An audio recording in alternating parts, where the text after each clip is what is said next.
அண்ணாமலை அவர்களுடைய புதிய கட்சி வந்து விஜய் அவர்களின் தமிழக வெற்றி கழகத்தை என்ன பண்ண போகுது, கிராஷ் பண்ணிடுமா அப்படின்னு நிறைய நியூஸ் நான் பார்த்துட்டு இருந்தேன். எங்கள் ஊரில் வந்து ஒன்று சொல்லுவாங்க, பெரிய பசங்க விளாண்டுட்டு இருக்கும்போது யாராவது சின்ன பசங்க வந்தாங்கன்னா, டேய் ஓரமாக போய் விளாடுங்கடா, பால் பட்டுரும் அடிபட்டுரும் அப்படிம்பாங்கல்ல. கிட்டத்தட்ட அந்த சூழ்நிலை தான் இருக்குது அண்ணாமலை கட்சிக்கு விஜயோட மோதுறது. பட் ஆனால் இந்த சுச்சுவேஷன் எப்படி கேபிட்டலைஸ் பண்ணுறாங்க அப்படின்னா, இது ரியல் பிஜேபியோட பி டீம் எல்லாம் சொல்கிறாங்க இல்லையா, இது பி டீம்லாம் கிடையாது, இன்னொரு டீம் தான், பிஜேபி இன்னொரு டீம் தான்.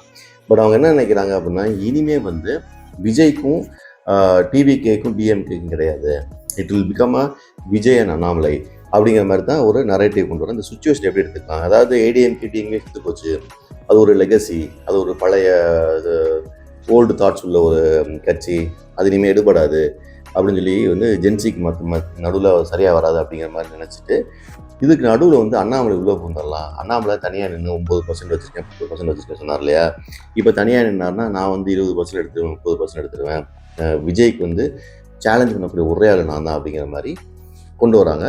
பட் அண்ணாமலை அவர்களும் ஒரு கட்சியை ஆரம்பித்து அதுக்கு ஏதோ ஆன்லைனில் ரிஜிஸ்ட்ரேஷன்லாம் வச்சு 15 லட்சம் 30 லட்சம் இப்போ 70 லட்சம் அப்படின்னு சொல்கிறாங்க இல்லையா. இதெல்லாம் யார் நம்புவான்னு எனக்கு தெரியாது. அவர் நியூஸ் கொடுத்துட்டே இருக்கிறாரு.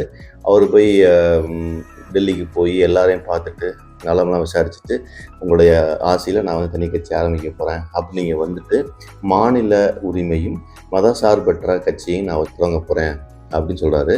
அதை சொல்லும்போதே சிரிக்கிற மாதிரி இருக்குது. அதுக்கு மட்டும் அவர் வந்து நல்லா படித்தவர், போலீஸ் டிபார்ட்மெண்ட் உயர் பதவியில் இருந்தவர், இங்கே வந்து நிறைய பிஜேபியை வந்து தூக்கி நிப்பாட்டினவர், படிச்சிருந்தாலும் சட்டையை கழட்டி போட்டு சவுக்கால் அடிச்சுக்கிட்டாரு, இப்படிலாம் வந்து ஒரு அவரை பற்றிய ஃபீட்பேக் இருக்கு இல்லையா, விமர்சனங்கள் இருக்கு இல்லையா. இதை வைத்துக்கொண்டு இதை எப்படியாவது அடுத்த வர்ற நாடாளுமன்ற தேர்தலில் ஒரு டஃப் கொடுக்கலாம், விஜய்க்கு டஃப் நான் தான் அப்படிங்கிற மாதிரி சொல்கிறாங்க. பட் என்னையை பொறுத்தளவுக்கு பார்த்தீங்க அப்படின்னா, விஜய் ஜெயிச்சது வந்து யாரும் எதிர்பார்க்கல, ஒரு மிராக்கல், ஒரு சுனாமி மாதிரி வந்தது. இதுக்கு நடுவில்லாம் போய் தேவையில்லாமல் இது சரி அது தப்பு, இதனால் ஜெயிச்சாங்க அதனால் ஜெயிச்சாங்கன்னு நீங்கள் ஆராயவே கூடாது. அமைதியாக இருந்து இதை பார்த்துட்டு உங்கள் வேலையை நீங்கள் பார்க்கணும். விஜய்க்கு எனக்கு தெரிஞ்சு விஜய் கரெக்டாக ஆட்சி பண்ணாருன்னு வச்சுக்கலாம். இப்போ வந்து சிங்கப்பெண் அப்படின்னு சொல்லிட்டு ஒரு துறையை வந்து செஞ்சுருக்கிறாரு புதுசாக. அவர் எவ்வளோ தான் தப்பு பண்ணுறாரு, அவங்க மினிஸ்டர்ஸ் எவ்வளோ தப்பு பண்ணுறாங்க, கரப்டட் பீப்புள் இருந்தாலும் விஜய் பண்ணக்கூடிய இந்த சிறு சிறு விஷயங்கள், சிங்கப்பெண் அப்படிங்கிற ஒரு கான்செப்ட் எடுத்து மக்கள் மத்தியில் கொண்டு போகிறார் இல்லையா, இந்த மாதிரி விஷயங்கள் தான் ஜென்சிஸ் பேசுவாங்க. நீங்கள் பழைய விஷயத்த ஆதவ் வந்து ஒரு லாட்ரி குடும்பத்தில் வந்துருக்கிறாரு, ஆதவ் மாமியார் வந்து இப்படி பண்ணுறாங்க, மருமகன் இப்படி பண்ணுறான், மாமனார் இப்படி பண்ணுறாரு, ஒரு மகன் அப்படி பண்ணுறான், இவங்கெல்லாம் சேர்ந்து தான் விஜயை ஆட்டி படைக்கிறாங்க, ஆதவ் அர்ஜுனா தான் இங்கே எல்லாமே, விஜய்க்கு ஒன்றுமே தெரியாது அப்படின்னு என்ன தான் நம்ம வந்து வலைத்தளத்தில் என்ன தான் பேசினாலும் செஞ்சாலும் விஜய்க்கு ஓட்டு போட்டவங்க விஜய்க்கு தான் ஓட்டு போடுவாங்க. விஜய் அதற்கான சில விஷயம், ஒரு 2 விஷயம் பண்ணால் போதும், 100 விஷயம் பண்ண தேவை. இது வந்து நிதர்சனம், உண்மை. அந்த மக்கள் தொடர்ந்து 20 வருஷத்துக்கு 15 வருஷத்துக்கு அவர் தான் ஓட்டு போட போகிறாங்க. பட் ஆனால் இதில் அதுக்காக என்ன செய்கிறது, இதுக்காக இப்போ டிஎம்கேனாவும் இருக்கா, டிஎம்கே ஒரு திராவிடத்தை அழிக்கவே முடியாது, எந்த கொம்பனாலும் முடியாது அப்படின்னு ஒரு கூக்குள் இட்டுட்டு இருந்தாங்க இல்லையா ஒரு 20 வருஷம். அதே மாதிரி 20 வருஷம் கழித்து விஜய் நீங்கள் இந்த வீழ்த்தாய மொழியை எனக்கு தெரிஞ்சு இன்றைக்கி இருக்க சூழ்நிலையில் விஜயெல்லாம் வீழ்த்தவே முடியாது அப்படி சொல்லிட்டு வரவங்க எல்லாமே வந்து அடிபட்டு கீழே உழப்புறாங்க. இதில் என்ன புதிய காமெடி அப்படின்னா, ரஜினி கட்சி ஆரம்பிப்பார்னு பார்த்தா ரஜினி மனைவி வந்துட்டு ஒரு இயக்கம் ஆரம்பிச்சிருக்காங்க, மக்கள் மேடை ஏதோ ஒன்று ஆரம்பிச்சிருக்காங்க.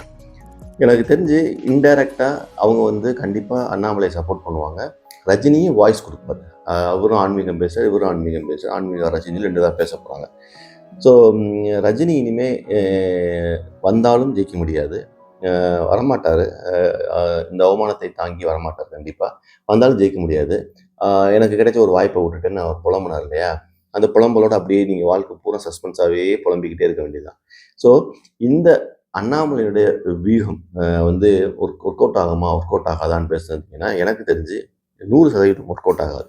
அவர் நினச்சிக்கிட்டு இருக்கிறாரு, விஜய் வந்து ஏதோ வந்து ஜென்சிகிட்ட வந்து தெரியாமல் வந்துட்டார், அடுத்த எலெக்ஷனில் அவர் வந்து திருப்பி போட்டுடலான்னு சொல்லிட்டு.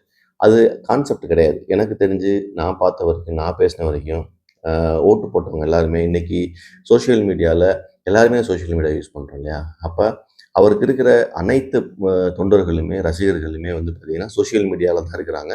சோஷியல் மீடியாவில் அவரை பற்றி வரக்கூடிய ஒவ்வொரு செய்திகளுக்கும் அவங்க பதில் கொடுத்துக்கிட்டே இருக்காங்க. அவங்களுடைய வெர்ஷன் என்ன வெர்ஷன் அப்படின்னா, எல்லாமே சரி அப்படின்னு சொல்லிட்டு. ஸோ அவர் பண்ணக்கூடிய ஒரு சின்ன சின்ன நல்ல விஷயங்கள் எடுத்துக்கிறாங்க இல்லையா? ஒரு 100ல 90% தப்பாவே பண்றாங்கன்னு வச்சுக்கங்களேன். அத பத்தி பேச மாட்டாங்க. அவர் பண்ற 10 விஷயத்த பேசுவாங்க. அந்த 10 விஷயத்த 100 விஷயமாக்கிருவாங்க. ஸோ இது மிக சாதாரண ஒரு தாட்ஸ் தான். மிகப்பெரிய சூழ்ச்சிலாம் ஒண்ணும் கிடையாது.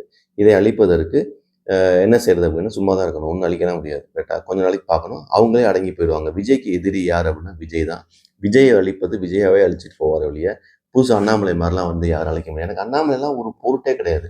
ஆக்சுவலி இன்ஃபாக்ட் பார்த்தீங்கன்னா, அந்த ஃபீட்ஸ்லாம் பார்க்கும்போது, அவர் பண்றது நமக்கே வந்து கிரிஞ்சா இருக்குது.